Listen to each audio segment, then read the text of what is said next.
बेटा अभी हमने लास्ट लेक्चर में ये कंडीशन लिखी थी, मैं दोनों लिख देता हूँ।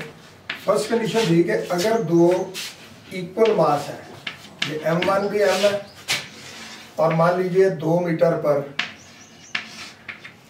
सिमिलर हो जाएगी ना, m2 भी m है। अब देखिए इसका जो सेंटर ऑफ मास उसी फार्मूला से m1 ये ओरिजिन है आपका r1 plus m2 r2 over m1 plus m2। m1 m हो गया और ओरिजिन पर है, उसका जो अपना डिस्टेंस है ओरिजिन से वो 0 हो गया, और दूसरा ओरिजिन से 2 मीटर दूर है, m into 2 over m plus m। ये m और ये वाला m यहाँ पर यहाँ आ गया, ठीक है जी। ये बन गया 2m ओवर 2m, ये 1 आ गया। अब देखिए यहां से इसका जो सेंटर ऑफ मास है वो 1 मीटर दूर है, ये कहने का ये मतलब है यहाँ, ठीक है जी। अब देखिए दो मास इक्वल है तो ये मेथड यूज करके सेंटर ऑफ मास सेंटर पर आया। अगर एक मास m एक 4m है और सेपरेशन 2 मीटर्स है तो फिर उसका जो सेंटर ऑफ मास है वो इधर से 1.6 और इधर से 0.4। ये देखिए इसमें m जैसे ये ओरिजिन पर था, इसका m इंटू 0 लिया, ये ओरिजिन पर है, इसका भी m इंटू 0 है, और दूसरा 2 मीटर दूर है 4m इंटू 2, इसमें भी 2 मीटर दूर है m into 2 over m plus 4m m plus m। ये आपका आ गया जी कंडीशन। अब इस बात को ध्यान से देखिए, है ना, कि ये हो गया कि अगर दो मास सेम मैग्नीट्यूड के हों तो सेंटर ऑफ मास सेंटर पर लाई करता है, अगर वो डिफरेंट मैग्नीट्यूड के हों तो centre of mass close to larger mass lie करता है। अब मैं बात करता हूं न्यूट्रल पॉइंट की। अब देखिए ये तो हो गया ना हमारा सेंटर ऑफ मास, इसमें अब न्यूट्रल पॉइंट कैसे बिहेव करता है वो देखिए पहले आप। इसमें पहले तो मैं इसका न्यूट्रल पॉइंट निकालता हूं। ये देखिए अगर दो मास इक्वल हो, अब पहले भी मैंने बताया था, दो मास इक्वल हो, 2 मीटर का सेपरेशन हो, तो सेंटर में न्यूट्रल पॉइंट होगा, ये सीधा ही निकल जाएगा, इसकी कोई कंडीशन बनाने की जरूरत नहीं है। इसकी ग्रेविटी इस तरफ, इसकी ग्रेविटी इस तरफ, और किसी एक की ग्रेविटी आप gm ओवर 1 स्क्वायर, ये कट गया, ये है इसका न्यूट्रल पॉइंट। यानी कि अगर दो मास इक्वल मैग्नीट्यूड के हों तो उनका centre of mass and neutral point coincide करता है, उसका neutral point and centre of mass coincide करता है। और अब इस केस का जो न्यूट्रल पॉइंट होगा वो क्या होगा, वो देखिए अगर एक मास यहाँ m है और ये दूसरा मास 4m है, 2 मीटर की सेपरेशन है, तो आप यहाँ सपोज करेंगे कि let neutral point is at distance x। ये x हो गया, ये 2 माइनस x हो गया। अब इस मास का इधर ग्रेविटी मान लीजिए कि g1 है, इसकी ग्रेविटी इस तरफ सपोज कर लीजिए g2 है। अब देखिए अगर मैं g1 g2 ऐसे लिख देता हूं तो इसकी ग्रेविटी यहां जो आएगी gm बाय एक्स स्क्वायर है, इसकी ग्रेविटी यहाँ gm बाय एक्स स्क्वायर है, और इस मास की ग्रेविटी जो यहाँ आती है g into 4m 2 minus x square, ये बन गई। इसकी gravity r distance x distance पर gm बाय एक्स स्क्वायर, इसकी 2 माइनस एक्स पर gf इंटू 4m। अब इसमें g और m कैंसिल हो गया, ठीक है जी। अब इसको उधर ले जाओ, इसको उधर ले जाओ, ये आ गया जी 4x square is equal to 2 minus x whole square. अब दोनों साइडों का अंडर रूट ले लो, ये बन जाएगा 2x is equal to 2 minus x, x इधर ले जाओ, 3x is equal to 2 and x is equal to 2/3, ठीक है जी। सो ये आ गया आपका 2/3, ये आपका न्यूट्रल पॉइंट आ गया, और ये 2 माइनस 2/3 इट इज 4/3। अगर आपने एक बात को ध्यान से देखा हो, सेंटर ऑफ मास जो है वो क्लोज टू बिगर मास है, और यहाँ जो न्यूट्रल पॉइंट है it is close to weaker mass, है ना, थोड़ा सा फर्क है। जैसे ये 2/3 क्या होगा 0.6 और ये होगा 1.4 1.344 समथिंग, उसको हम 1.4 रफली ले लेते हैं, है ना। सो ये देखिए एक चीज का मैथमेटिकल डिफरेंस भी है। ये जो सेंटर ऑफ मास है वो वीकर से दूर है और लार्जर के पास है 1.6 एंड 0.4।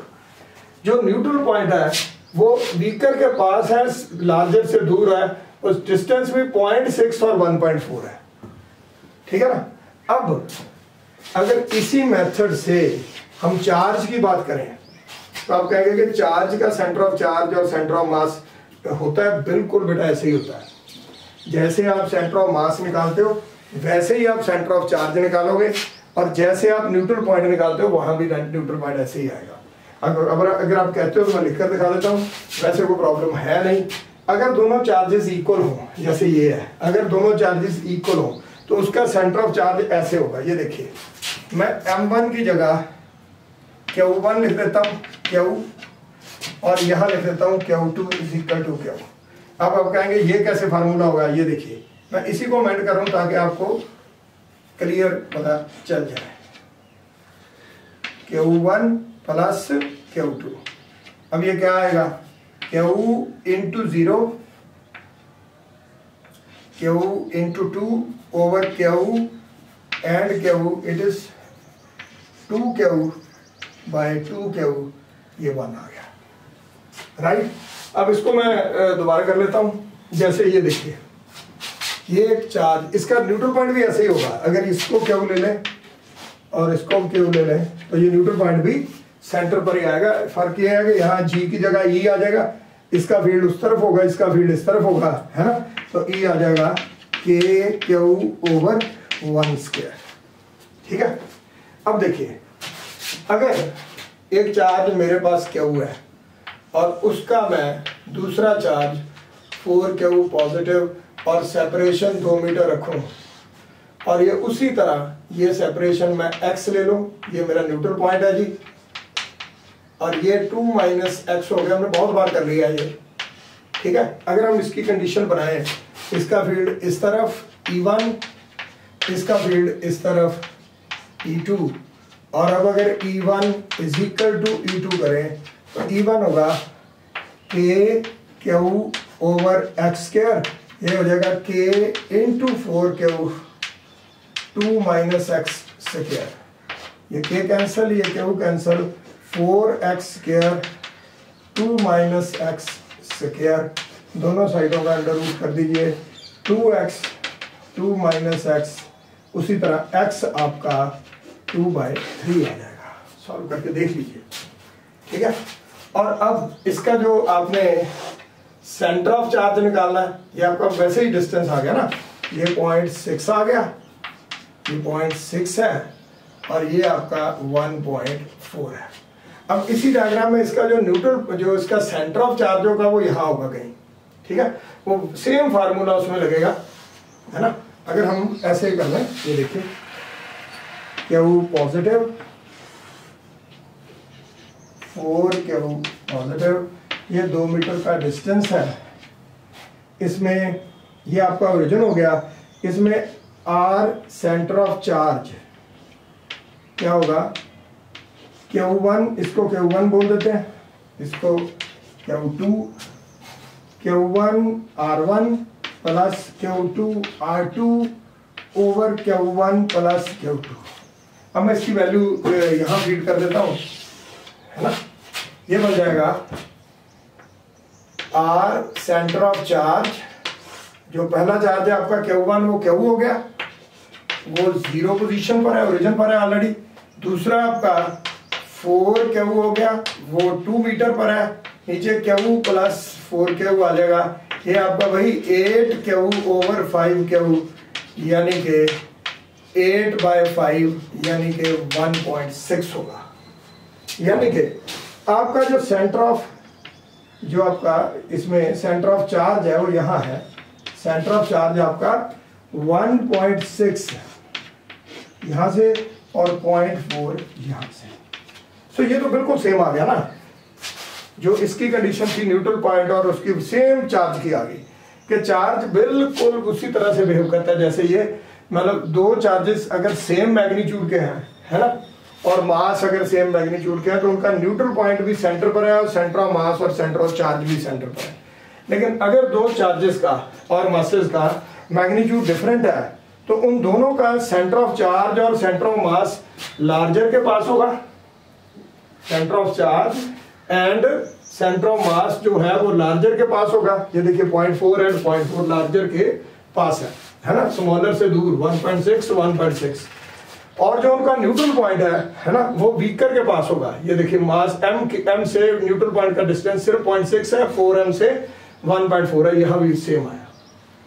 ठीक है ना। सो इससे ये क्लियर हो गया कि जिस बच्चे को हर सिचुएशन में सेंटर ऑफ मास कैलकुलेट करना आता है ना, उसे न्यूट्रल पॉइंट भी कैलकुलेट करना आना चाहिए या आ जाएगा। लेकिन इसमें अब एक गड़बड़ है।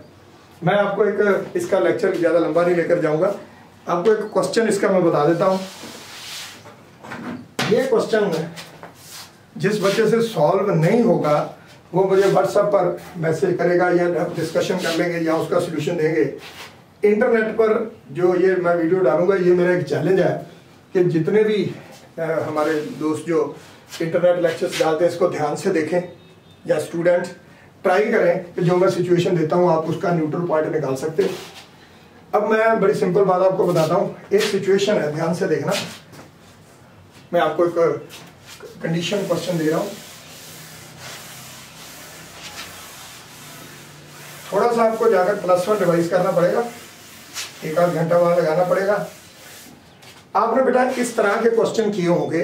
देखिए जैसे ये एक ट्रायंगल है,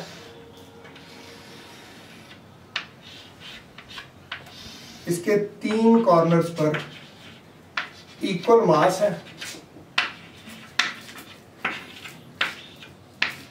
ठीक है।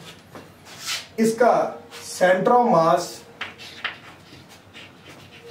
एंड न्यूट्रल पॉइंट निकालना है। ये दोनों सेंटर पर आ जाएंगे, हमने करके भी दिखाया आज। अगर एक स्क्वायर होगा जिसके 4 कॉर्नर्स पर 4 मास होंगे, ऐसे हो जाएगा ना, ये m1, ये m2, ये m3, ये इसकी भी सारी साइडें r है,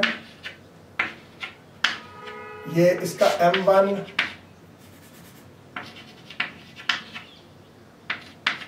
ये हो गया, इसका m2 भी m है, इसका m3 भी m है और इसका m4 भी m है, और इसका भी neutral point and centre of मास निकालना है। ये तो चलो मुझे यकीन आप कर लेंगे। अब क्वेश्चन क्या है जो कि IIT एडवांस में भी आया, एम्स में भी आया है ना, ये मैं क्लियर, ये देखिए इसके साथ स्टार दे रहा हूं। कोई अपने आप को हार्डकोर समझता है तो ये जरूर करके दिखाए।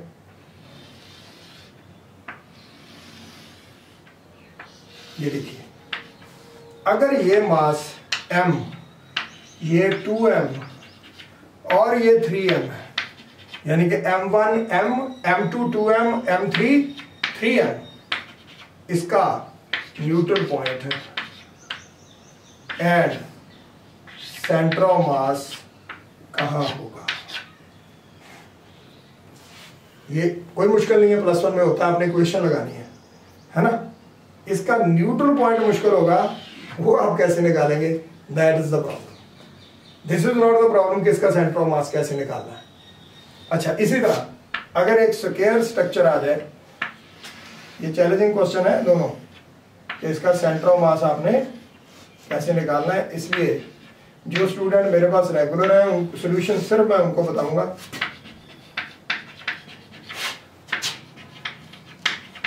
ये 2m, 3m, 4m, r, r, r and r।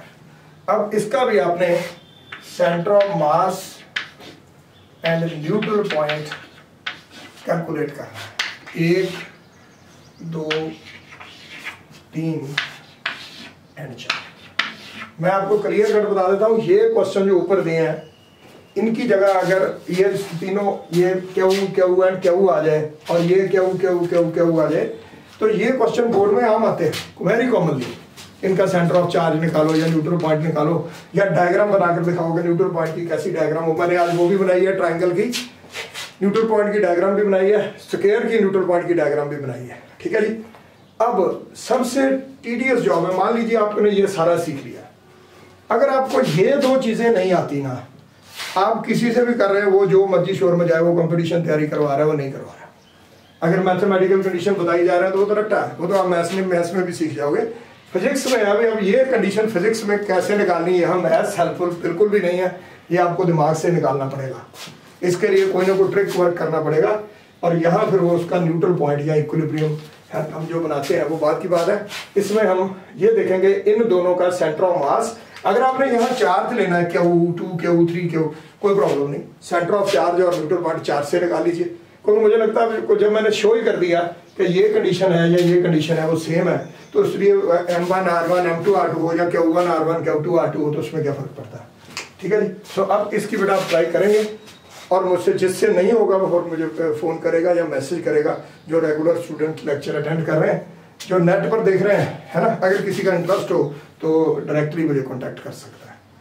Thank you very much.